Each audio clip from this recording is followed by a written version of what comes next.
En el corazón del antiguo Egipto, en una tierra gobernada por faraones y protegida por dioses de piedra, un hombre se alzó con un mensaje que cambiaría la historia. Su nombre era Moisés. Nació en tiempos de persecución, cuando el faraón de Egipto ordenó matar a todos los varones hebreos recién nacidos. Pero su madre, en un acto de desesperada esperanza, lo colocó en una canasta y lo dejó a la deriva en el Nilo. El destino quiso que la hija del faraón lo encontrara y lo criara como un príncipe egipcio, aunque su sangre era hebrea. Creció rodeado de lujos, educado en las artes, las ciencias y la guerra, hasta que un día descubrió su verdadero origen. Al ver la opresión de su pueblo, un fuego ardió dentro de él, y tras matar a un egipcio que maltrataba a un esclavo, huyó al desierto, lejos del poder del faraón. Pero su historia no terminó ahí. En el monte Horeb, mientras pastoreaba ovejas, se encontró con una visión imposible. Una zarza ardiente que no se consumía. De aquella llama surgió una voz que lo llamó por su nombre. Era Dios, quien le encomendó la misión de regresar a Egipto y liberar a su pueblo de la esclavitud. Con el corazón lleno de dudas pero con el respaldo divino, Moisés regresó a la tierra de los faraones y se presentó ante el gobernante de Egipto. «Deja ir a mi pueblo», exigió. Pero el faraón, orgulloso y terco, se negó. Fue entonces cuando el caos comenzó. Primero, el Nilo, la fuente de vida de Egipto, se convirtió en sangre.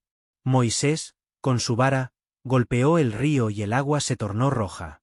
Los peces murieron, el agua se volvió venenosa, y un hedor insoportable se apoderó del país. Algunos estudiosos sugieren que pudo haber sido una proliferación de algas tóxicas, o tal vez minerales volcánicos en el agua. Pero para los egipcios, esto fue el primer golpe de un poder divino desconocido. Luego vinieron las ranas. Millones de ellas emergieron del río y cubrieron todo Egipto. Entraban en las casas, en los templos, en los palacios. No se podía dar un solo paso sin aplastar una. Cuando murieron en enormes cantidades, sus cuerpos en descomposición trajeron la siguiente pesadilla: los insectos.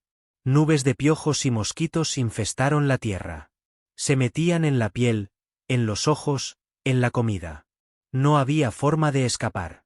El sufrimiento de los egipcios se intensificó cuando enjambres de moscas aparecieron, llevando enfermedades y caos a cada rincón del imperio. Pero el faraón seguía sin ceder. Entonces, algo peor ocurrió. El ganado empezó a morir. Los caballos, los bueyes, las ovejas, todos caían enfermos y morían en masa. Los campos se llenaron de cadáveres. Moisés advirtió al faraón que su resistencia traería más desgracia, pero el gobernante de Egipto permaneció desafiante. El castigo continuó cuando la gente empezó a enfermar. Llagas y úlceras dolorosas aparecieron en su piel. Los sacerdotes egipcios, conocidos por su limpieza y pureza ritual, no pudieron presentarse ante sus dioses porque ellos mismos estaban cubiertos de heridas. Pero la furia del cielo aún no había terminado. De repente, un granizo nunca antes visto cayó del cielo, mezclado con fuego. Destruyó los cultivos, mató a los que no buscaron refugio y sembró el pánico en todo Egipto.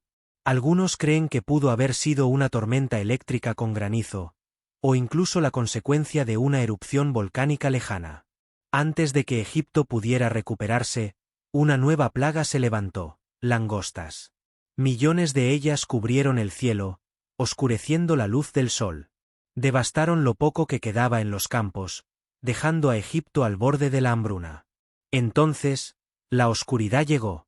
Por 3 días, Egipto quedó sumido en tinieblas absolutas. No era una simple ausencia de luz. Era una negrura densa y sofocante, como si algo impuro hubiese cubierto la tierra. Se ha teorizado que una tormenta de arena o ceniza volcánica pudo haber sido la causa. Pero para los egipcios, esto era una maldición. Sin embargo, la plaga más terrible aún estaba por llegar.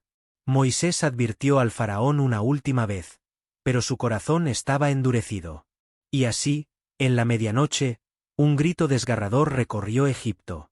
Todos los primogénitos varones, desde los hijos de los esclavos hasta el hijo del mismo faraón, murieron de repente. Solo los hebreos se salvaron, pues siguiendo las instrucciones de Dios, marcaron sus puertas con la sangre de un cordero, y la muerte pasó de largo. El faraón, devastado y derrotado, finalmente cedió. Ordenó que los hebreos abandonaran Egipto de inmediato. Lo que antes era una nación de esclavos se convirtió en una multitud en movimiento, con familias enteras marchando apresuradamente bajo la luz de la luna, llevando consigo solo lo que podían cargar.